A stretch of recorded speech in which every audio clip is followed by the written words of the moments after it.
Boa tarde, pessoal. Sejam bem-vindos novamente ao curso de microeconomia. Hoje vai ser a nossa última aula de conteúdos, dos conteúdos do curso. Então, nas últimas aulas a gente falou de equilíbrio, a gente falou de aplicações, de imperfeições do mercado, de externalidades. A gente começou a estudar aquela questão do poder do mercado, quando tem um agente monopolista, quando tem um conjunto de agentes que estão em competição, que tem aquela questão daquele jogo das escolhas do preço, no caso do modelo de Bertrand, ou escolhas do nível de produção, no caso do modelo de Cournot. Então, a gente não chegou a terminar o modelo de Cournot, a gente mostrou uma parte daquele modelo, e hoje vamos terminar com aquele modelinho.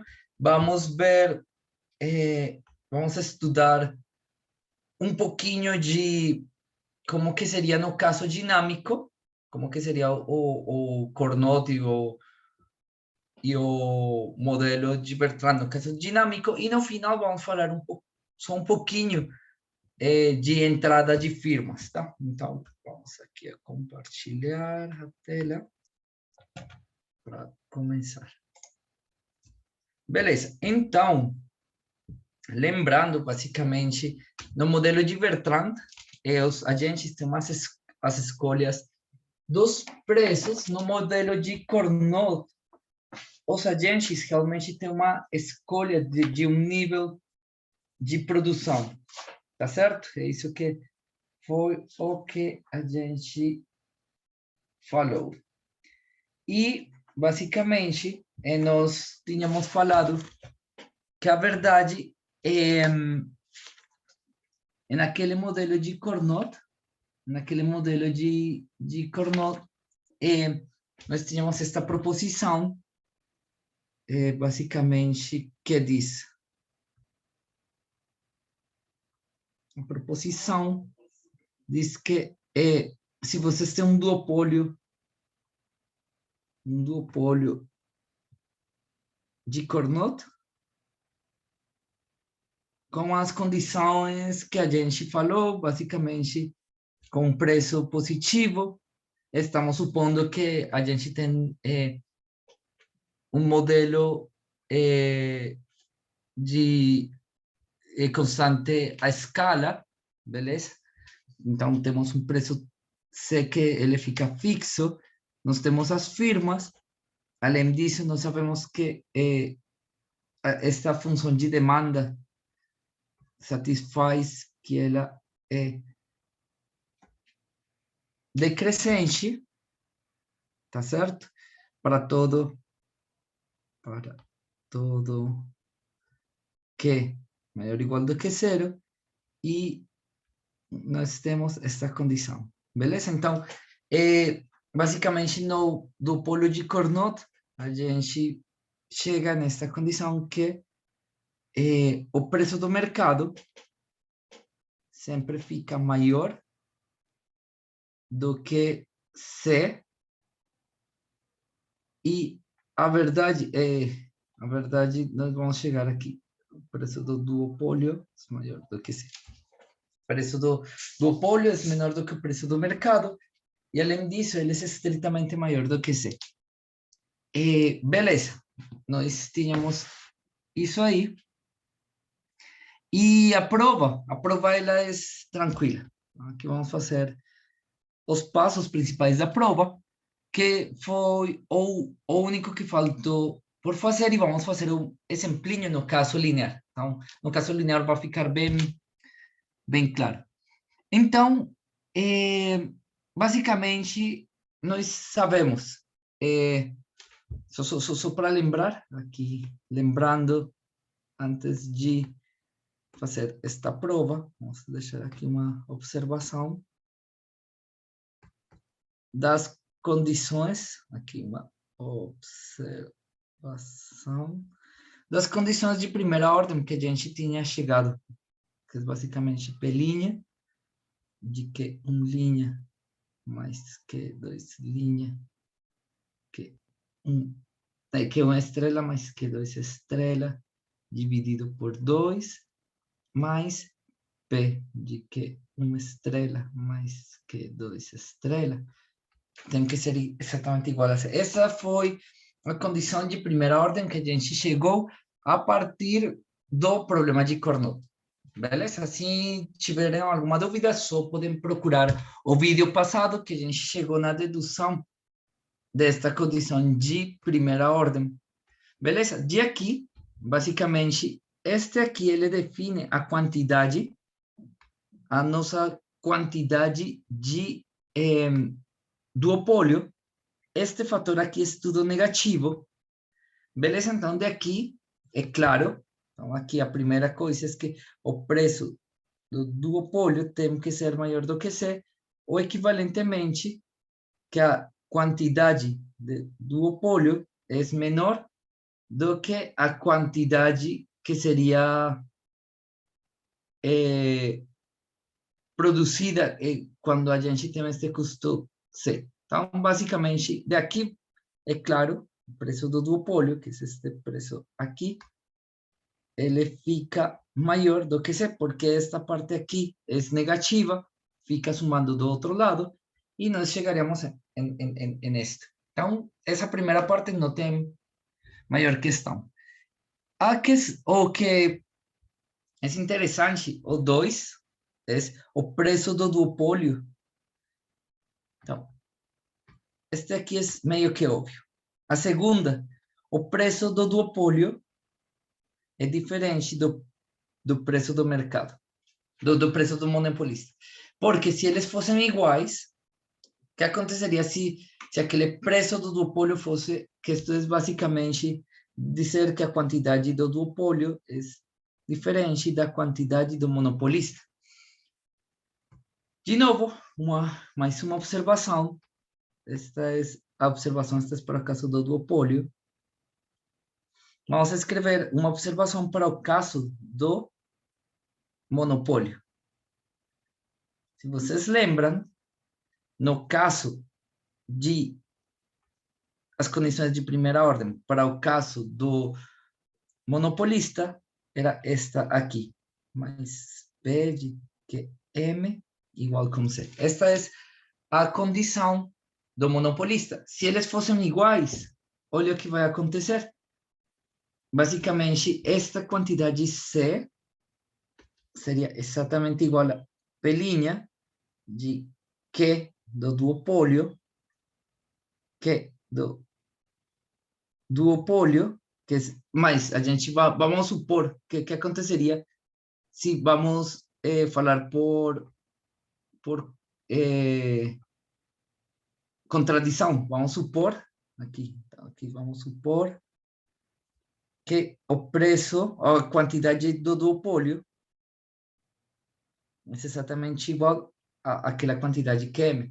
Então, olha que basicamente aqui, se nós reemplaçamos isto aqui, nós chegaríamos a que o preço da quantidade de monopólio por QM sobre 2, a gente está reemplaçando nesta fórmula, mais o preço de QM é exatamente igual a C. Só que aqui a gente vê que L cancela com L. Basicamente, esta parte aqui é diferente de zero. Então, L vai cancelar com L. E nós chegaríamos na relação que 1 é igual a 1/2. Contradição. Então, a quantidade de monopólio não pode ser igual com a quantidade do duopólio. Então, isso já ficou claro. E o terceiro, vamos ver realmente que não pode ser que o preço do duopólio, finalmente é mostrar que o preço do duopólio ele é maior ou igual que o preço do mercado. Juntando estas duas partes, no fundo é que o preço do duopólio é estritamente maior do que o preço do monopólio, tá? Para ver isso, vamos supor que basicamente, isto é equivalente a que a quantidade do duopólio é menor ou igual que a quantidade do monopólio, tá? Então, vamos supor, por contradição, que PM ele fosse maior do que o preço do duopólio. Beleza? Vamos supor, por contradição, que... peraí, que M...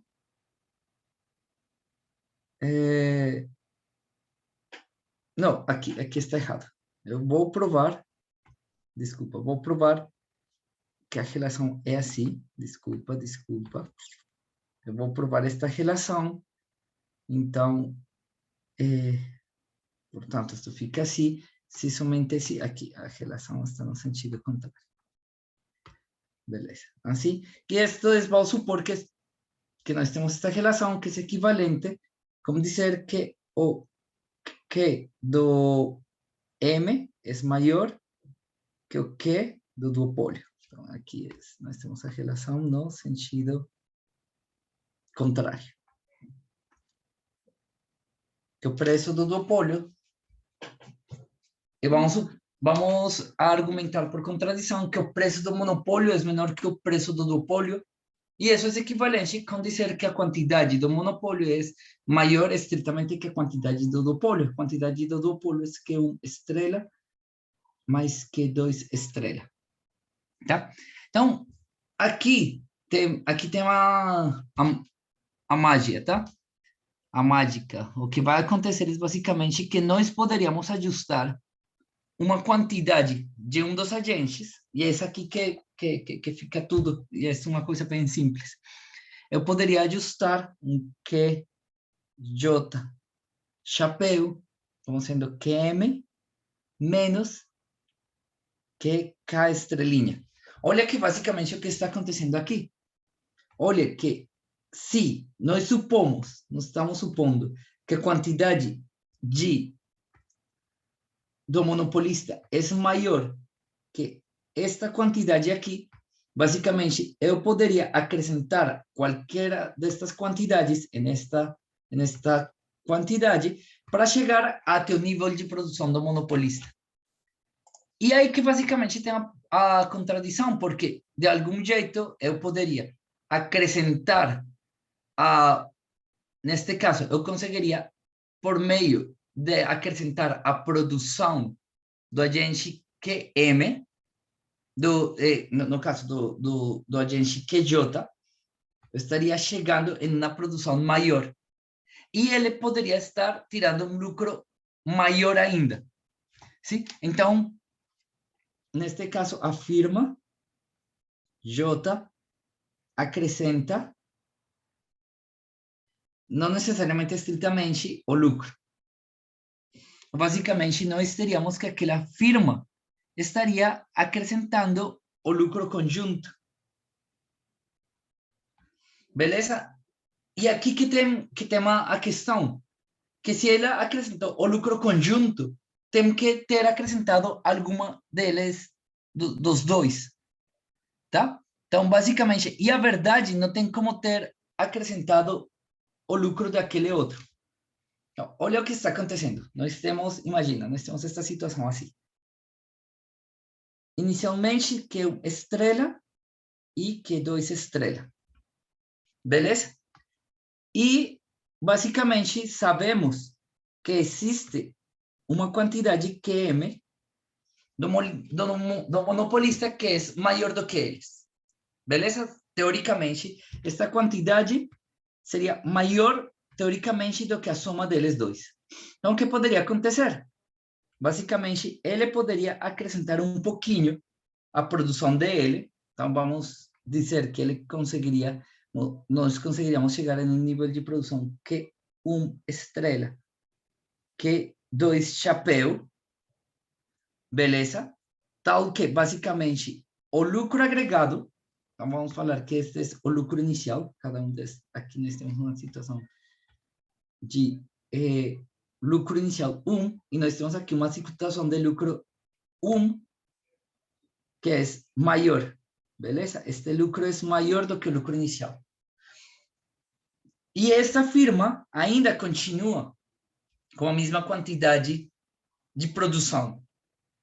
Então, se o preço que aconteceu, o preço no momento que a produção acrescentou, vamos escrever aqui, o preço diminuiu, o preço diminui. O preço, ele cai. Beleza? Então, nós estávamos em um preço, naquele preço, só que agora este preço caiu. Então, quer dizer que o lucro desta firma que ficou igual, é pior porque ele tem o mesmo nível de produção e o preço caiu. Mas o lucro total da economia se acrescentou. Então, necessariamente, o lucro desta firma tem que aumentar. Então, aqui nós chegamos basicamente que a firma 2 acrescenta o lucro. Então, basicamente, a escolha inicial não era uma escolha. Basicamente, a escolha Q2 estrela não é a de melhor resposta. Tem como ser melhorada. E, portanto, Q1, Q2 não é um equilíbrio de Nash. Então, basicamente, mais a hipótese é que era um equilíbrio de Nash, contradição. Nós chegamos na conclusão que a quantidade do duopólio tem que ser menor do que a quantidade do monopolista. É isso que está falando. Beleza? Vamos com este exemplinho. Com este exemplinho vai ficar bem claro. Vamos supor, aqui no caso Carnot, no caso linear. Este modelinho de Carnot no caso linear, ele basicamente nós temos que, vamos supor que P de Q é A menos B por Q. Nós vamos supor que basicamente o custo é C por Q. Então, nós temos produção constante à escala. Nós temos a condição A maior do que C maior ou igual do que zero, B maior do que zero. Então, vamos lembrar que o QM, a gente viu na aula passada que o QM é A menos C sobre 2B, que este é basicamente o nível do monopolista, e hoje vamos ver como que seria o caso no modelinho de Carnot, tá? Então, neste modelinho de Carnot, basicamente, as condições de primeira ordem do modelinho de Carnot, as condições de primeira ordem, que vamos lembrar que são P' de Q1 estrela mais Q2 estrela, Q1 estrela mais Q2 estrela dividido por 2, mais P, porque 1 estrela mais Q2 estrela igual a C. A gente basicamente chega, usando estas condições, que são as condições de Carnot, que a gente viu na aula passada, neste caso específico, que é bem claro que a correspondência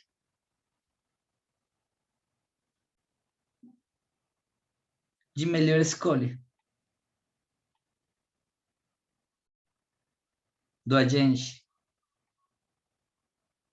J não é mais do que o máximo entre 0 e A menos C menos B que K dividido por 2B. Ou seja, basicamente, como que a gente chega nesta condição? Tem que lembrar P' de Q é menos B, então vocês vão reemplaçar este aqui por menos B. Beleza, vocês têm as quantidades Q1, Q2. No caso, a verdade, esta condição aqui já é a condição quando a gente está considerando as escolhas dos dois agentes. Quando vocês consideram as escolhas de dos agentes, basicamente vocês vão reemplaçar. Esta condição é bem parecida com a condição que a gente viu do monopolista e basicamente diz qual que é a produção. No caso, vai depender, ele bem poderia ter ele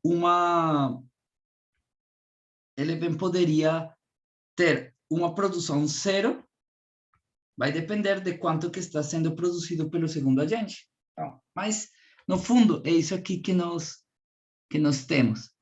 E nos lembramos a verdade que o ponto de equilíbrio é o lugar geométrico onde as duas correspondências são iguais. Beleza? E, basicamente, fazendo as contas, que esta é a correspondência de melhor escolha de dos agentes. E que a correspondência de melhor escolha do outro agente é uma equação basicamente simétrica.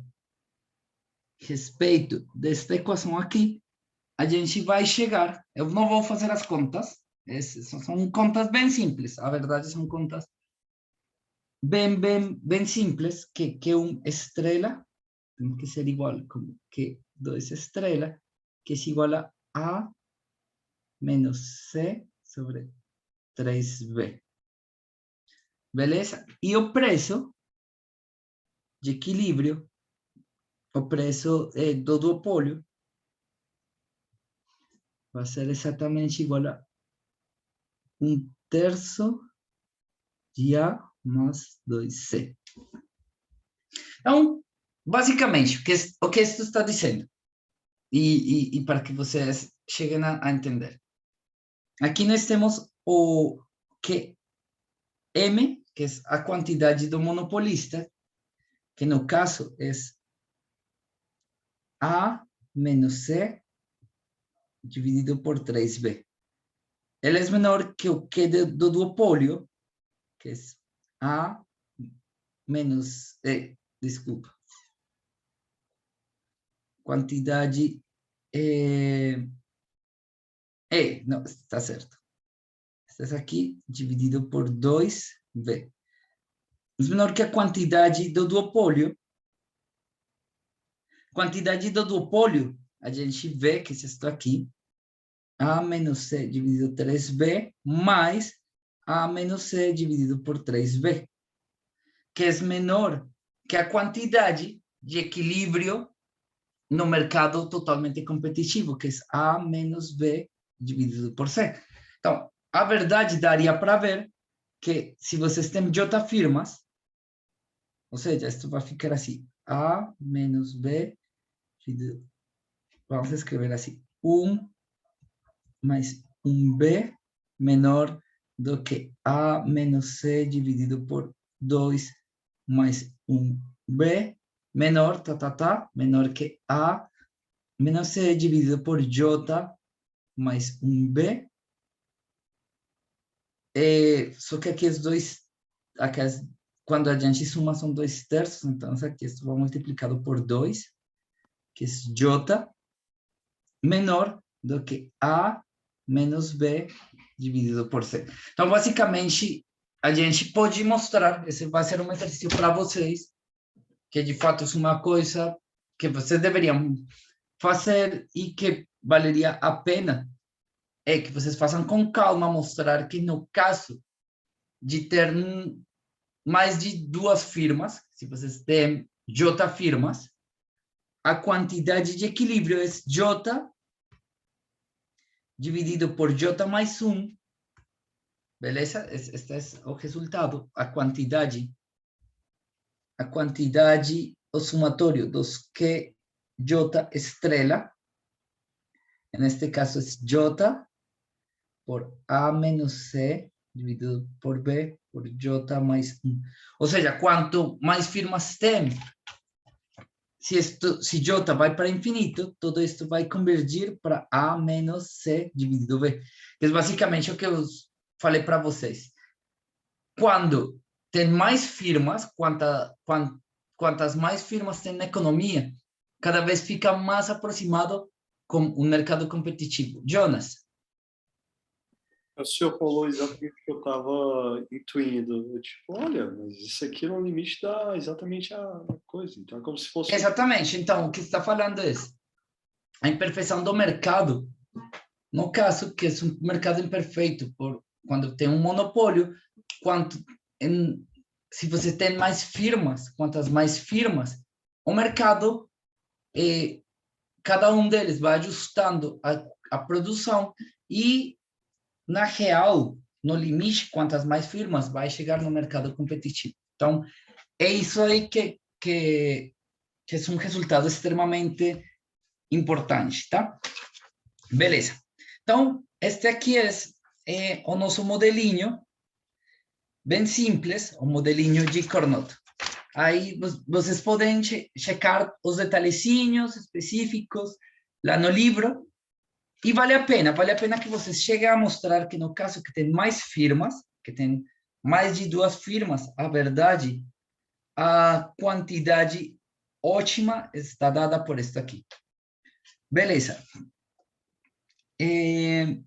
Vamos continuar agora com jogos com... Vai ser uma espécie de jogo dinâmico. Então, vamos pensar aqui em oligopólios dinâmicos. Então, quando eu falo em oligopólio dinâmico, então, quando a gente fala de dinâmica, em geral, dinâmica tem uma dependência do tempo. Beleza? Então, basicamente, quer dizer que vocês têm, imagina, 2 firmas, vamos supor que são 2 firmas, de novo, vamos pensar que aquelas 2 firmas estão produzindo um bem no mercado que é idêntico, ou seja, elas, ou pelo menos aquele bem, as diferenças por questão de marca são bem pequenininhas, tá? Daria para fazer um mercado no qual tem uma diferenciação de marcas e tudo isso, mas por enquanto vamos pensar, as 2 firmas estão chegando a produzir exatamente o mesmo produto, ou pelo menos é um produto bem comparável, tá? Então, vamos imaginar que aquelas 2 firmas estão competindo, tá? E acontece, basicamente, imagina, aqui vamos pensar que são os períodos de tempo. Então, aqui o período 0, período 1, período 2, 3, e daí para frente. E as firmas, temos aqui a firma 1, a firma 2, as empresas, elas, vamos pensar, nosso primeiro exemplinho vai ser o modelo de Bertrand. Basicamente, tem que lembrar, no modelo de Bertrand, elas têm escolha do preço. Então, basicamente, cada uma delas vai escolher um preço em cada período. Então, basicamente, ela escolhe o preço P1, ela escolhe o preço P2. O que acontece se o P1 é menor do que P2? Se P1 é menor do que P2, basicamente, o mercado, as pessoas vão comprar unicamente aqui, ela vai lucrar e a segunda firma vai ficar mal, ou seja, esta firma não vai ter participação no mercado.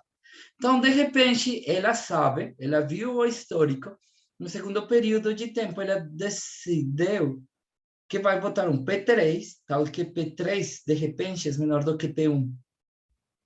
Beleza?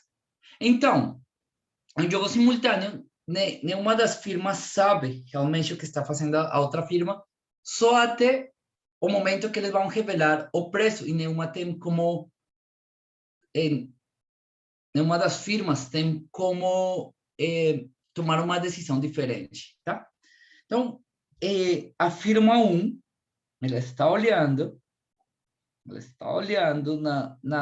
ela sabe que a firma 2 não teve lucro nenhum. Então, de repente, a firma 1, ele acha, nossa, eu sei que ela que a verdade é que a firma 2, como ela quer ter participação no mercado, ela vai descer o preço. Então, eu vou escolher um preço também, um P4. Vamos chamar melhor assim. Espera aí. P2, P, P2, 0, 0, P2, 1. Assim, fica bem melhor.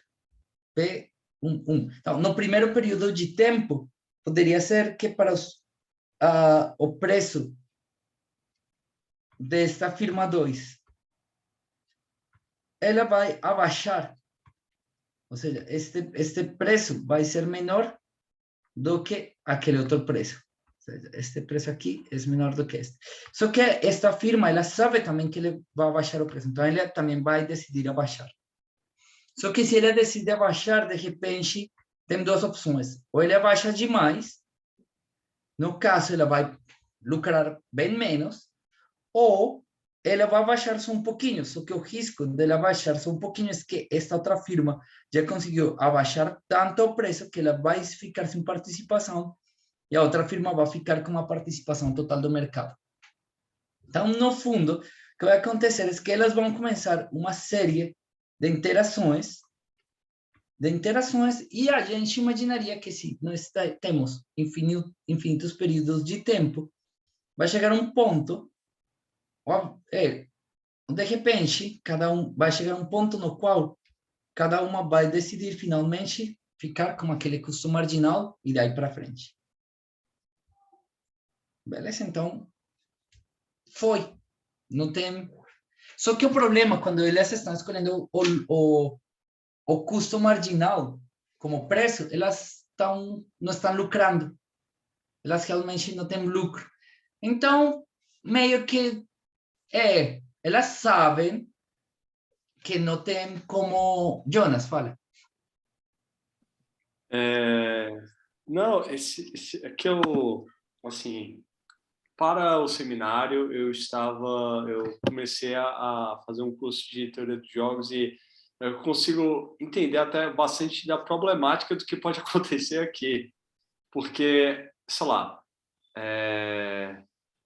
se for na natureza, se for no mercado de verdade, é extremamente imprevisível você sabe, conseguir determinar qual a taxa vai para a próxima, qual a taxa vai para a primeira. Isso porque eu joguei uma vez o Beauty Context, que é aquele jogo, não sei se é do Nash, você tem que acertar 2/3 da média, 2/3 abaixo da média. Então, eu não sei, esse jogo dinâmico aqui, ele me parece muito complexo, assim, eu não sei, e mesmo ótimo, acho que é difícil de, não sei lá, existe alguma forma de determinar o ótimo? Sim. Entendeu? Tem o real, tem o efetivo e tem o ótimo teórico.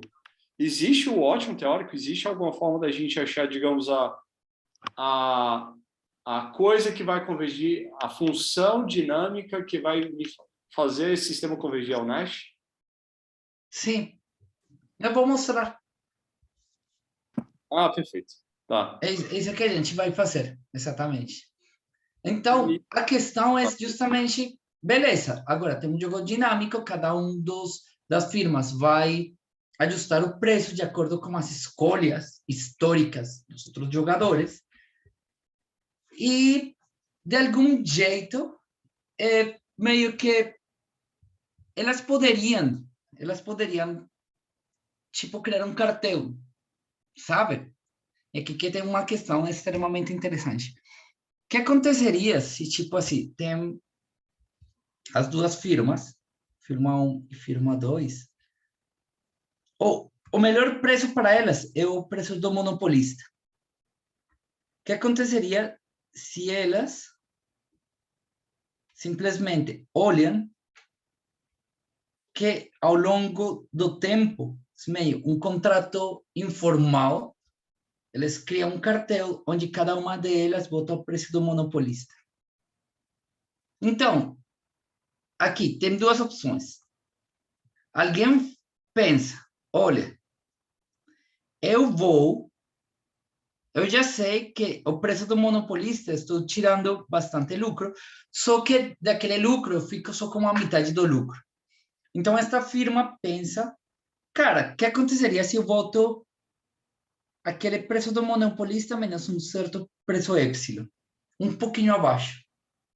Então, e ela, a segunda firma, que não sabe das intenções da primeira firma, ela de novo volta ao preço do monopolista. Vamos pensar o que vai acontecer. Esta firma aqui, ela vai lucrar muito neste período de tempo, beleza? Ela vai lucrar bastante. A segunda firma vai ficar ainda com dívidas, vai ficar muito mal, porque o mercado ficou comprando tudo de ela. Só que ela, no seguinte período de tempo, vai falar: eu não vou cair mais naquela armadilha. Eu vou voltar ao custo marginal. Então, o que acontece? Este cara, basicamente, ele decidiu meio que trair aquela coisa que as duas firmas tinham meio que uma estratégia que as duas estavam botando o preço máximo possível, mas ele fez uma armadilha. E como aquela armadilha, ele, naquele momento, naquele período de tempo, ele ganhou muito, só que daqui para frente, ele já não vai mais conseguir, ele já não vai conseguir botar nenhum preço acima do custo marginal. Então, o melhor que ela poderia fazer é botar lucro marginal, o qual estaria fazendo, basicamente, com que daqui para frente o lucro dela é zero. E a outra firma também vai lucrar zero mais, ela não vai arriscar mais por causa das decisões da outra firma. Então, o que vai acontecer no fundo? Em que condições que este cara, que o cara 1, tem incentivos para abaixar o preço? E aí que tem uma questão dinâmica bem interessante. O que aconteceria? De fato, se, tipo assim, se ele sabe, por exemplo, é uma firma que tem, vamos supor que é uma firma que vai trabalhar naquele país só por 10 anos. 10 anos só.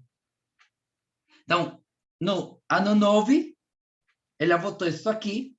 O ano 10, ela poderia lucrar muito, porque ela já vai sair do mercado. E no ano 11, tanto faz, porque daqui para frente ele não tem interesse, ele não se importa. Ele não se importa porque o que vai acontecer daí para frente.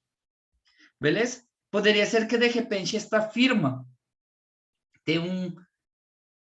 poderia ter um tipo de impaciência, que ela precisa dinheiro no curto prazo. Beleza? Ela precisa, basicamente, aquela firma poderia tomar esta estratégia se ela precisa ele precisa lucrar no curto prazo e no longo prazo não tem muito interesse. Então, basicamente, o que vai acontecer é que, para entender este modelo dinâmico, nós vamos pensar que as funções de utilidade, ou mais do que uma função de utilidade, o lucro da firma, ele está descontado através de um fator de desconto a partir do tempo. Então, vamos supor, aqui simplesmente para nosso modelo, vamos supor que o nosso lucro, a nossa função de lucro total, basicamente a somatória desde t igual 1 até infinito de delta elevado a t menos 1 multiplicado por pi de jt. Ou seja, basicamente, este delta, vocês podem pensar fator de desconto, tá? Fator de desconto, basicamente, em geral, delta é um valor menor do que 1, que desconta do tempo, beleza? Então, você poderia pensar, tipo assim, se você tem R$ 1.000 hoje, não é essa mesma coisa do que R$ 1.000 em 2024. Em 2024, esses R$ 1.000 têm um valor bem menor, por causa da inflação, por causa, de repente, das possibilidades de investimentos que você tem para hoje. Então, mesmo que são R$ 1.000, estes R$ 1.000 do futuro poderia ter um valor de 92%. Então, poderíamos pensar que o nosso delta, no caso, é 0,92, que basicamente ele fala que teve uma perda de um menos delta de 8% do valor. Beleza? Então, basicamente, nós temos esse fator de desconto. Esse fator de desconto basicamente diz, olha, se vocês querem entender o lucro total, a gente deve lembrar que lucrar R$ 1.000 hoje não é a mesma coisa do que lucrar R$ 1.000 em 2024 ou lucrar R$ 1.000 em 2030. Tem um fator de desconto temporal. Beleza? O que acontece? Que basicamente este fator de desconto, ele vai ajudar a entender como seria ou como a gente poderia trazer a valor presente a moeda de hoje, lucros que ele teria no futuro. Então, em certo sentido, eu poderia pensar que a firma vai tomar uma decisão, cada firma vai tomar uma decisão de lucro baseado no fato que ele sabe ou ele conhece como que vai descontar. Então, de repente, olha aqui que se o delta fosse pertinho de 1, basicamente quer dizer que não tem muita perca do valor do dinheiro. Mas se aquele delta fosse bem pequenininho, quer dizer que tem muita perca do valor do dinheiro, tá? Então, o que vai acontecer? Os agentes, e esse aqui que vou responder para aquela pergunta do Jonas, os agentes podem tomar a seguinte estratégia. Então, primeiro, vamos definir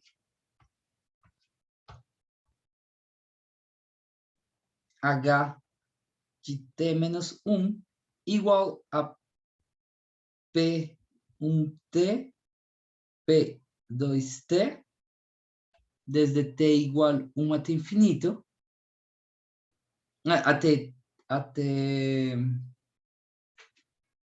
T seria até T menos 1. Aqui basicamente, mas só que aqui estou usando as mesmas letras, simplesmente para que fique mais claro. Beleza. Aqui como está feito no masculino, tal. Então, basicamente, é um histórico dos preços. Imagina cada um deles tem acesso nesta tabelinha. Então,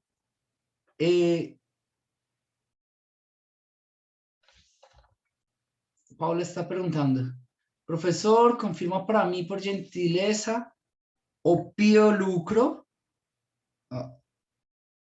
O PI é o lucro. E o delta é o fator de desconto, sim. Exatamente. O PJ, T, é o lucro da firma, J no período T, e o delta é o fator de desconto. Beleza? O H de T menos 1 é o histórico. Então, por exemplo, este aqui é o H1, o H2, o H3, o histórico de preços até um determinado ponto. Beleza? E, basicamente, cada firma poderia tomar, ou cada firma poderia decidir que a estratégia da firma vai ser PJT de H de T menos 1. As estratégias de aquelas firmas vão ser, vamos botar o preço do monopolista se os elementos, todos os elementos, se todos os elementos de H, T menos 1 são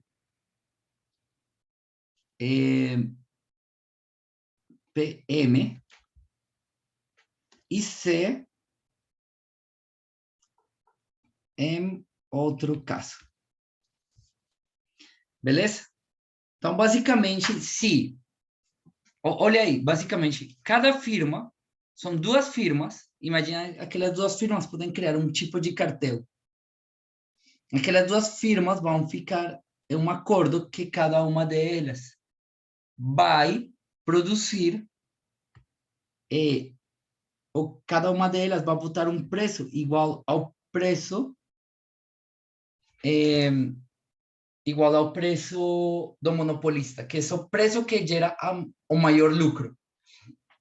Então, basicamente, elas poderiam, basicamente, cada uma delas olha que no passado aquele contrato foi respeitado, que cada uma delas botou o preço do monopolista em todos os períodos de tempo. Então, a melhor decisão, ou não a melhor decisão, uma estratégia possível, uma decisão possível é continuar botando aquele preço que é o melhor preço, ou seja, o preço que faz com que o lucro das firmas seja o máximo possível. Beleza? Então, nós teríamos isso aí. Nós teríamos basicamente isso. Mas, o que acontece se ela chega a ver que aquele contrato, não é exatamente um contrato, mas aquela estratégia, em algum momento do passado, não foi respeitada? Ela vai falar, pô, tem um risco. Eu não vou votar o preço do monopolista e, de repente, aquele outro cara vai votar um preço menor e eu vou ficar sem conseguir vender nada. Então, se ela vê que no passado já teve algum momento com alguma disparidade, ela vai votar o custo marginal. O delta tem um valor fixo, é dado ou existe uma maneira de calcular esse desconto. Neste modelinho que a gente está fazendo, é um valor fixo. Beleza? Na real, é um valor que vai mudando ano para ano. Então, e vai depender um pouco das possibilidades produtivas dos agentes. Em geral, por exemplo, vocês poderiam pensar que uma boa medida do fator do desconto está dado em termos da taxa de inflação. Porque, basicamente, o dinheiro vai perder valor. Então, tomando delta 1 menos a taxa de inflação, a gente chega em uma boa ideia do fator de desconto. E a verdade seria 1 dividido por delta menos 1, basicamente. Beleza. Só que esse valor não fica fixo e a verdade também é difícil vocês saberem como que vai ser a inflação do futuro. Beleza. Por outro lado, vocês poderiam ter um investimento que vocês sabem que vai gerar uma taxa de juros, independentemente da situação da economia. Vocês compraram um certo instrumento financeiro que dá uma promessa que vai gerar aquela taxa de juros, independentemente que a economia esteja boa ou ruim. Então, meio que aí vocês poderiam também ter uma estimativa de acordo com as taxas de juros do aquele fator de desconto. Beleza? Continuamos. Então, o que vai acontecer, esta proposição é a seguinte: as estratégias, aqui, a estratégia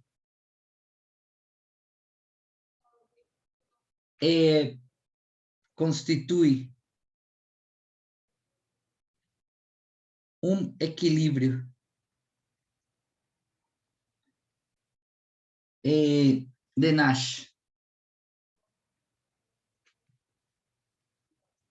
em subjogos perfeitos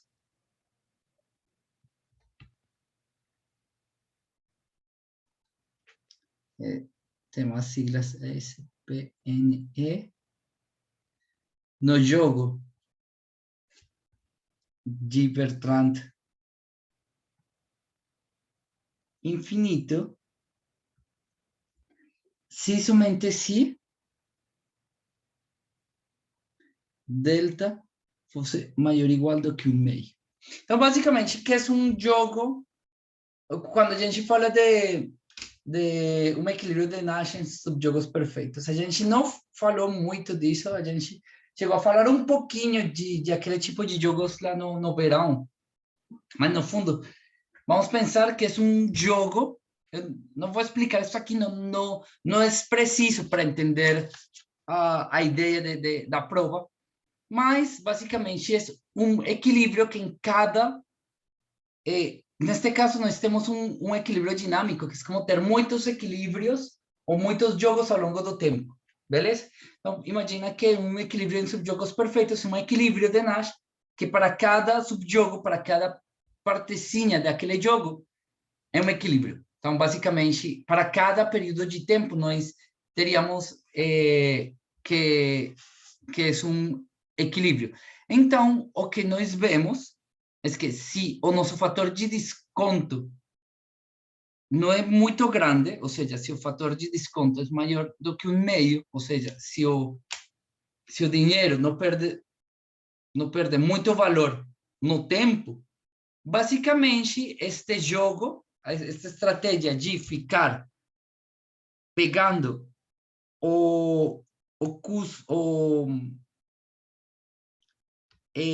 de pegar o preço do monopolista é uma estratégia que seria válida para qualquer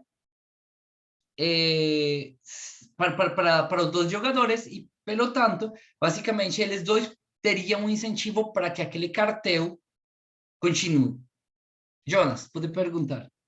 Não, o senhor falou a palavra, o que eu estava pensando, no que ele interrompeu o raciocínio, mas o que eu estava pensando quando eu vi o diagrama lá em cima, que é como se esse fosse um equilíbrio instável, né? Que a partir do momento que alguém quebra esse equilíbrio, ele vai para o preço, para o C. É isso. Ou seja, basicamente, o que acontece se os jogadores vão ficar um tempo infinito no jogo, porque isso é importante. Os jogadores vão ficar um tempo infinito. E cada um deles sabe que o outro jogador quer maximizar o lucro, nenhum deles tem um incentivo para fazer, para decidir uma coisa diferente. Então, basicamente, você imaginar um cartel a OPEP, beleza? Vamos imaginar, vou dar 2 exemplos da OPEP. Exemplo número 1 da OPEP. A OPEP, elas têm a possibilidade, os países que fazem parte da OPEP, eles imaginam que a produção petroleira é para sempre, beleza? Ou pelo menos a gente pode pensar que é para muitos períodos de tempo. Beleza. Cada um daqueles países pode votar um preço um certo preço para o preço do petróleo. Beleza. Então, basicamente, todos os países olham que todos os membros já votaram sempre o preço do monopolista, não tem um incentivo para mudar o preço do monopolista, e beleza. Este delta quer dizer, basicamente, que não tem um risco no futuro, o valor da moeda o lucro não vai perder muito valor ao longo do tempo.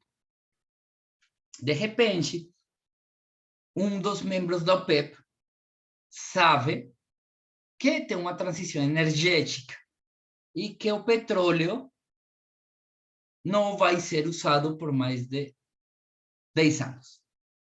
Beleza? Então, um deles sabe, e ele que vai fazer? Vamos supor que nenhum dos outros sabe. Então, ele, no último período, ele vai votar um preço um pouquinho menor, ele vai ficar como lucro total da economia. No caso do PEP, não é exatamente porque no PEP realmente nenhum país tem capacidade de produção infinita, mas só para dar um exemplo, a verdade, este jogo que a gente está descrevendo daria para fazer com o modelo de Carnot. A verdade, a OPEP e a produção petroleira é mais parecido com o modelo de Carnot, onde cada um dos países decide a quantidade de petróleo que vai produzir. Mas beleza, vamos supor que ele pudesse vender muito, muito petróleo e sabe que no ano próximo, basicamente, vai perder muito.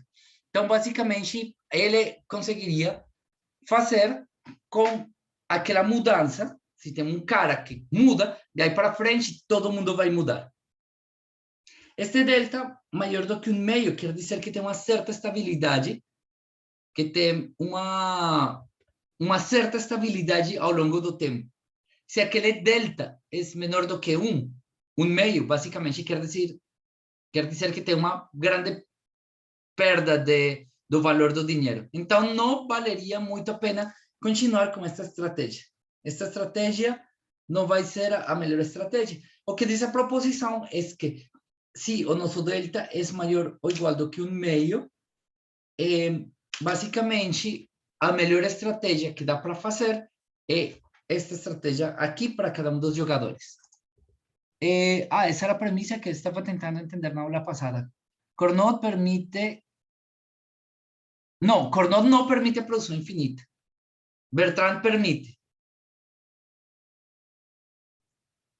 Bertrand permite produção infinita. Eu confundi, mas sim, eu entendi. Era isso que eu estava confundindo. Tipo, cara, como é que os Carnot são diferentes? É por conta dessa premissa, sim. Exatamente. A prova. Eu vou falar a ideia da prova no fundo. E a ideia da prova é bem tranquila. A ideia da prova, a verdade, imagina que você tem duas firmas. Então, vamos supor, neste caso, estamos em um duopólio. Então, como estamos em um duopólio, se a gente comparar, um dos agentes vai, em algum momento do tempo, ele vai decidir que ele quer tirar o lucro do mercado completo. Então, basicamente, o lucro que ele vai receber vai ser o preço que ele vai votar, que vamos pensar que é como se fosse um preço do mercado menos epsilon, um valor bem pertinho daquele preço do mercado, menos o custo marginal, multiplicado por x de PM menos aquele epsilon. Beleza? É claro que isso aqui, é claro que ele é menor ou igual que x, ele é menor ou igual do que PM menos C por x de PM. Beleza? Então, basicamente, o lucro, ele vai botar um valor abaixo, só que ele vai lucrar um pouquinho menos. Mas a questão interessante é que quando epsilon vai para zero, ele realmente vai chegar em um valor, ele vai convergir para aquele lucro do monopolista. A questão é, vamos supor que basicamente ele poderia meio que tomar um epsilon extremamente pertinho, muito, muito, muito perto do lucro do monopolista. O lucro do monopolista, claramente, se aquele cara consegue o lucro do mercado, ele vai conseguir, aquele lucro vai ser PM menos C, multiplicado por X de PM, menos algum delta, menos algum valorzinho bem pequenininho. Mas, beleza. Vamos considerar como se ele tivesse aquela capacidade de produzir algo extremamente pertinho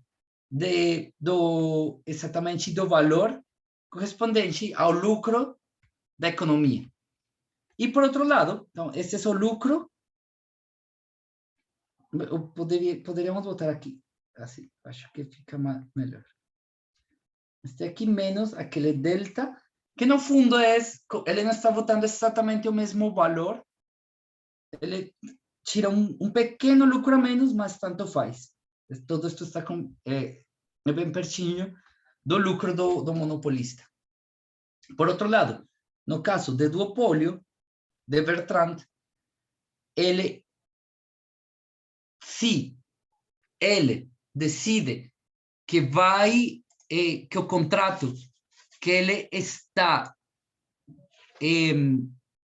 fazendo como aquele outro cara, ele vai respeitar, ele tira a metade do lucro do mercado. Então, basicamente, de PM menos CX de PM. Beleza? Então, o que acontece?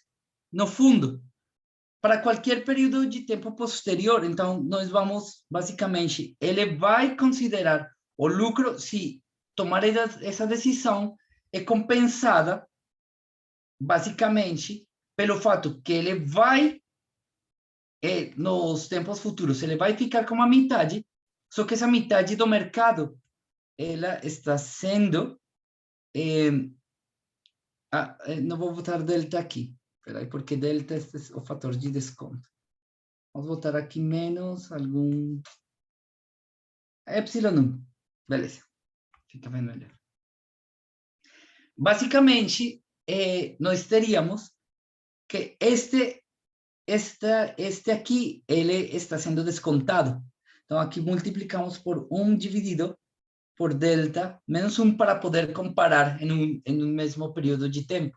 Então, basicamente, em que condições, e esse aqui, em que condições que ele não vai ter um incentivo?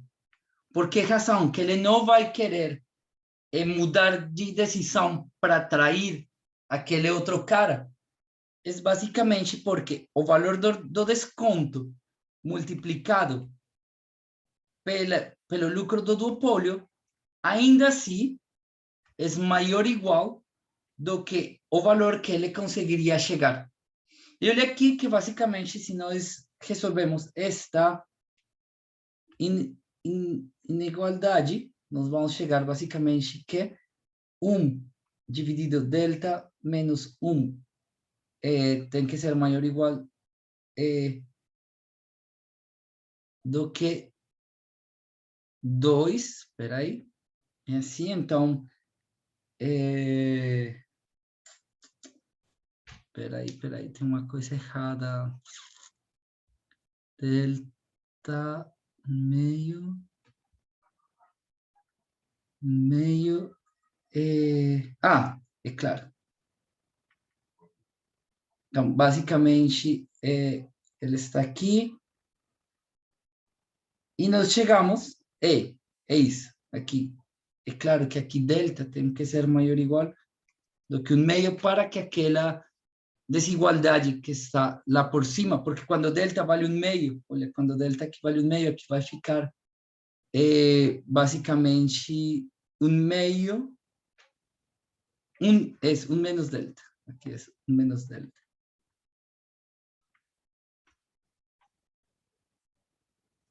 Isso aqui vai ficar exatamente igual a 2, dividido por 2 é 1. Então, aqui delta é maior ou igual do que 1/2. E é exatamente o que nós estávamos mostrando, que, basicamente, ele vai ficar nesta, ele não vai trair, ou ele vai continuar botando aquele preço, sempre e quando o desconto do tempo não seja tão grande assim. O preço varia entre o valor máximo do monopolista e o valor do custo marginal. Para esse modelo, sim.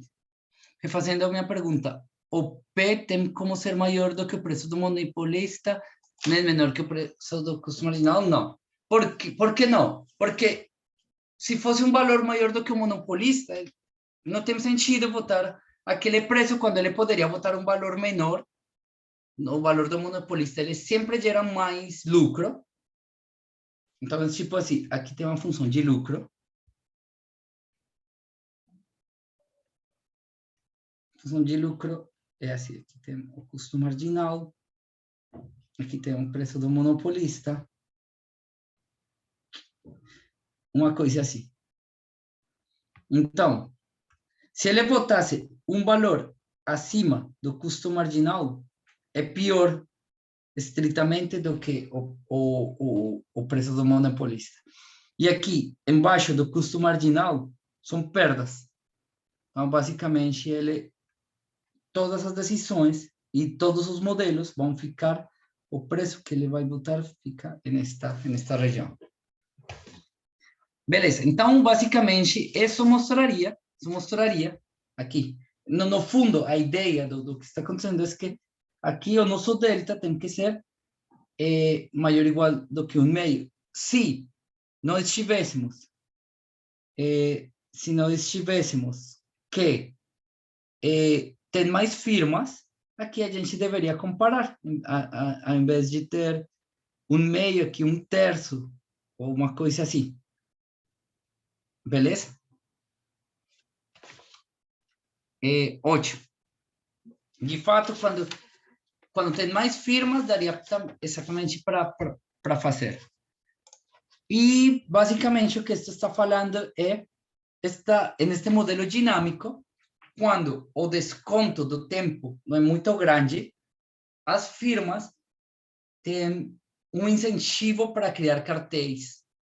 Basicamente, onde cada uma delas fica com uma decisão de respeitar as outras firmas, botar o preço, olhar que cada uma das firmas está botando o preço do monopolista e, no fundo, fazer com que cada uma das firmas fique com o maior lucro possível. E é uma realidade. Isso é basicamente algum tipo de negociações que tem as firmas. Quando tem um mercado que eles sabem que é um mercado muito estável, que cada uma das firmas sabe que ela vai ficar muito tempo no mercado, elas podem simplesmente fazer uma cooperação, discutir e chegar a um acordo que cada uma delas não vai trair aquele acordo, cada uma vai produzir de acordo com o fato que vão botar no mercado o preço do monopolista. Beleza? Então, nós teríamos essa questão aí. E, para finalizar, hoje, a última coisa que nós vamos chegar a ver hoje é entrada de firmas.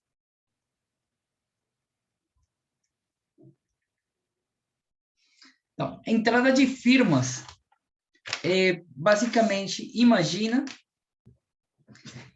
que tem um mercado e aquelas firmas querem entrar. Tá? Aquelas firmas estão querendo entrar lá naquele mercado, só que para entrar no mercado, de repente, eles têm que pagar um custo. Então, vamos chamar K.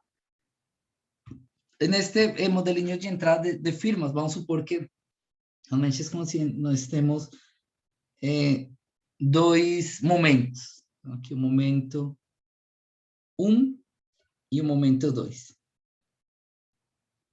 No momento 1, basicamente, todas as firmas vão simultaneamente a decidir se vão entrar ou não. Elas vão decidir. Então, vamos supor que nós temos J firmas. E daquelas J firmas, algumas vão entrar ou não. E o custo de entrada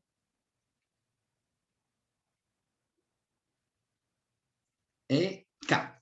Então, basicamente, imagina, vocês querem entrar, tem um conjunto de firmas que elas querem entrar a competir pela produção de sabonetes. Só que a produção de sabonetes tem uma regulação do governo, que basicamente para conseguir chegar a produzir sabonetes tem que pagar uma taxa ou um certo valor por questão do meio ambiente, por questão de saúde, não sei, e tem que pagar um custo de entrada K. No segundo momento, nós temos um jogo de oligopólio. Então, basicamente, no primeiro momento, cada uma das firmas vai decidir se vai entrar ou não, e no segundo momento, nós vamos ter um jogo de oligopólio. Beleza? Então, basicamente, é o que vai acontecer. Vamos supor, aqui, para este modelo, vamos usar um modelo de Carnot. Então, no modelo de Carnot, basicamente, cada firma vai decidir um nível de produção, aquele nível de produção vai decidir qual que vai ser o preço, beleza? O que acontece? Vamos ver qual é o número de firmas, ou quantas firmas conseguem entrar. Aqui, quantas firmas podem entrar no mercado. Então, no modelinho de Carnot, que eu falei para vocês aqui para trás, vamos lembrar, para que fique claro do comecinho da aula.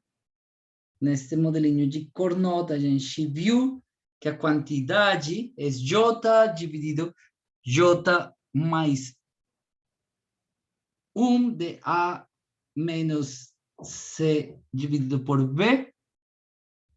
Beleza? Ou seja, basicamente a produção de cada uma delas é isso aqui. Isso é fácil de ver. É bom que vocês cheguem a provar. É uma coisa que super recomendo. É uma coisa que eu perguntaria com algumas coisinhas adicionais em uma prova, por exemplo. Assim. Mas beleza. Quantas firmas podem entrar no mercado? Para saber quantas firmas que vão entrar, é claro que, se nós temos, vamos imaginar que nós temos uma função do lucro, Pi1, que é basicamente o lucro, quando tem uma firma. Este lucro é basicamente o lucro do monopolista. Pi2 vai ser o lucro quando tem duas firmas, ou seja, basicamente o lucro do duopólio. Pi3 vai ser o lucro quando tem três firmas. E assim, então, basicamente, Pi J vai ser o lucro para cada firma quando há J firmas. Beleza. Então, basicamente, se J estrela é a máxima quantidade de firmas,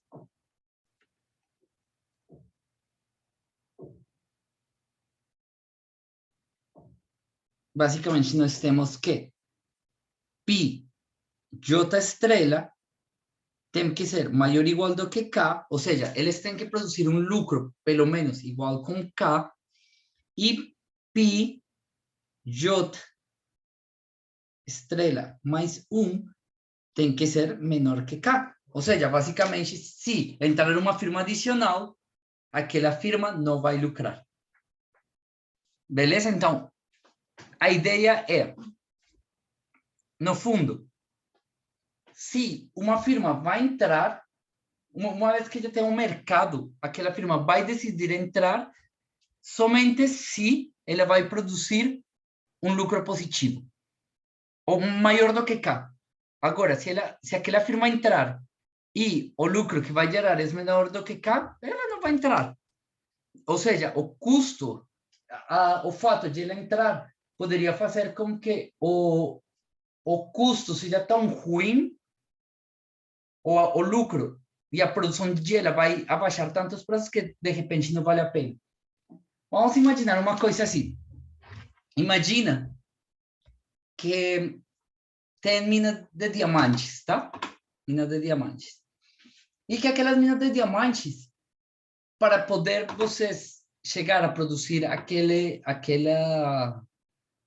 para vocês chegarem a produzir diamantes, é caro. E o governo cobra um certo valor K pelos permissos ambientais, não sei, demais, para produzir diamantes. Beleza. Então, tem alguns produtores de diamante.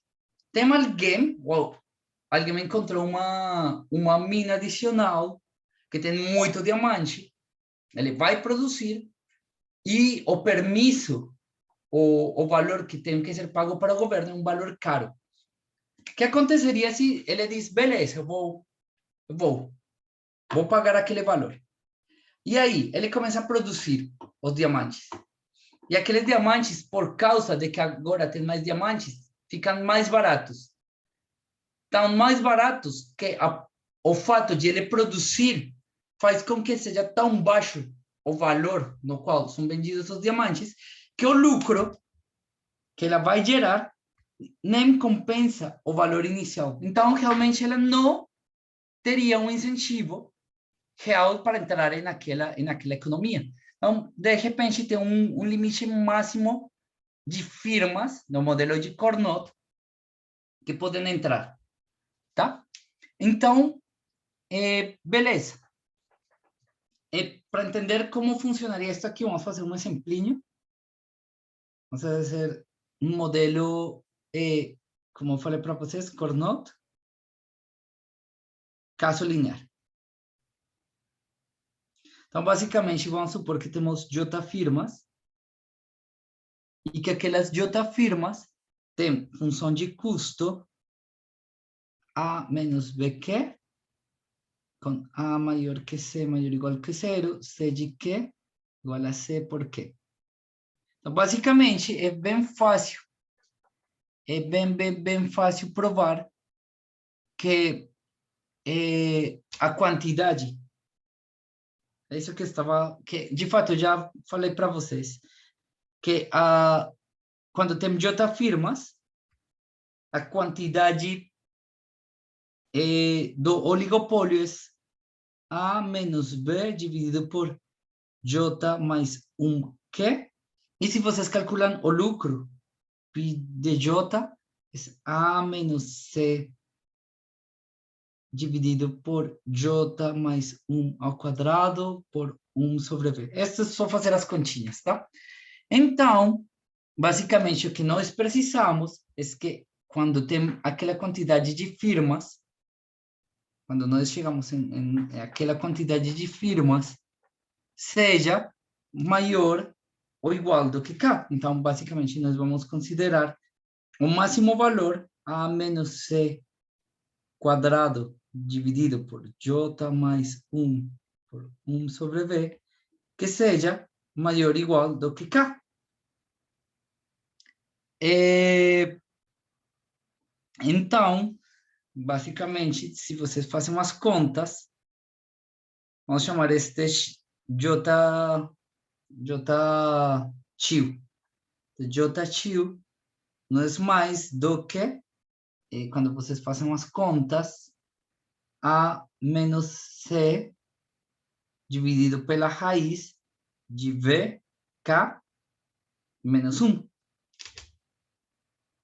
Aí é só fazer a continha. Então, este é o número máximo de firmas que poderiam entrar. E basicamente, J estrelinha seria simplesmente a parte inteira, que geralmente se nota com este aqui, por baixo, a parte inteira por baixo, de J-Shield.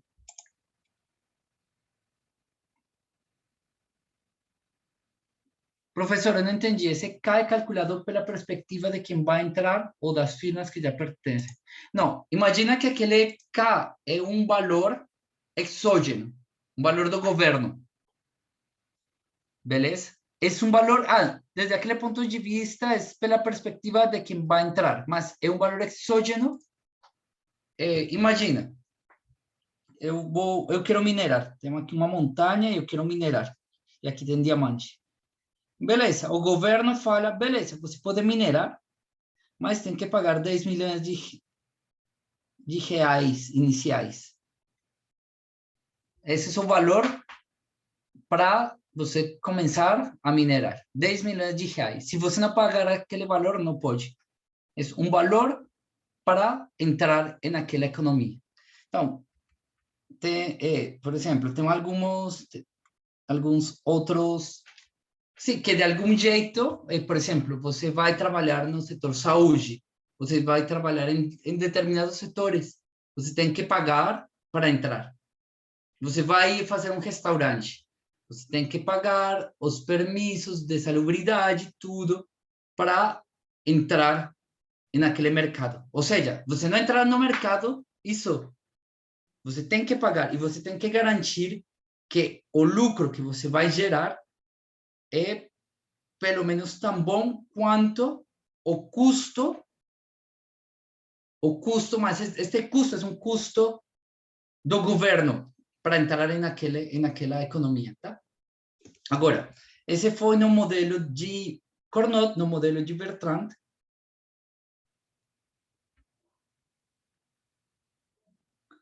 Basicamente, no modelo de Bertrand, nós sabemos que vamos supor, as mesmas coisas. Então, basicamente, C de Q igual a CQ, e vamos supor que P de Q é igual com A menos BQ. Então, basicamente, neste modelinho de Bertrand, o que nós teríamos é que, se nós temos um agente só, ele entra no mercado. Agora, se tem mais de um agente, e isso aqui que onde fica interessante,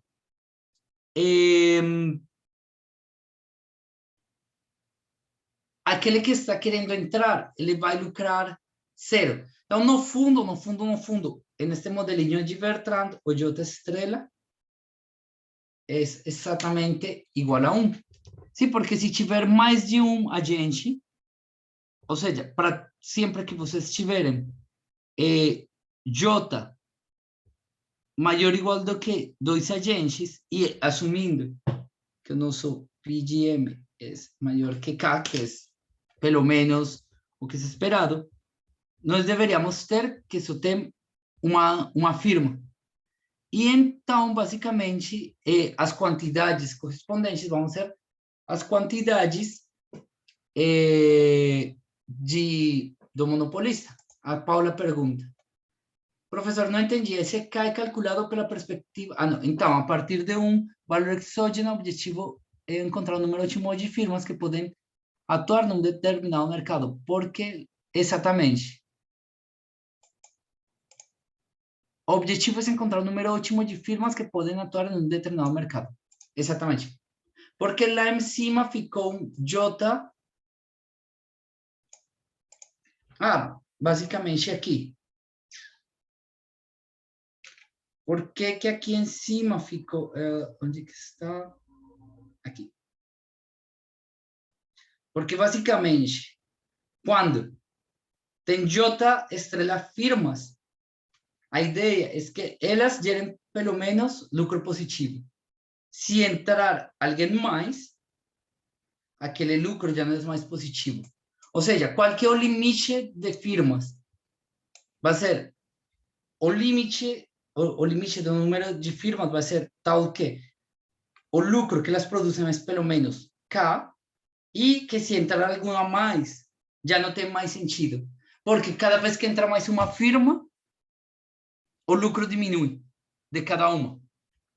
Então, basicamente, a entrada de uma firma adicional, então, a quantidade ótima de firmas, assim, vamos pensar assim.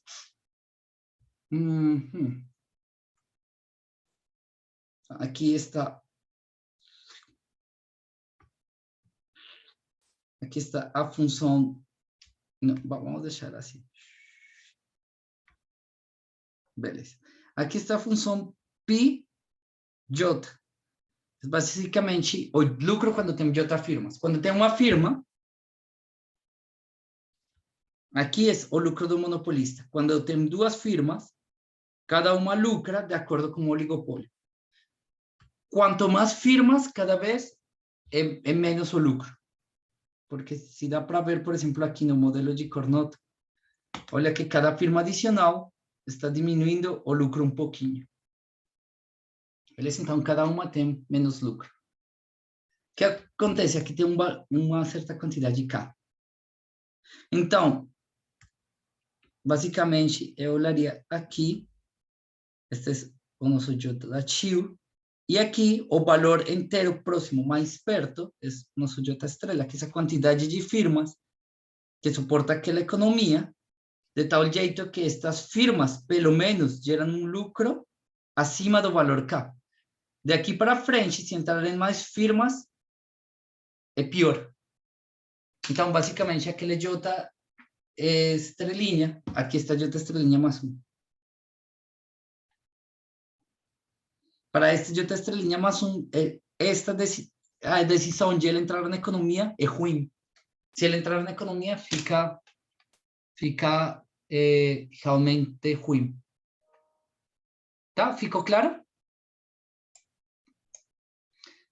Tá bom, pessoal. Já vai começar o curso de tópicos, então, assim termina o curso, e a gente fala já nos seminários como tal. Um abraço para todos vocês e nos vemos nos seminários. Tchau, tchau.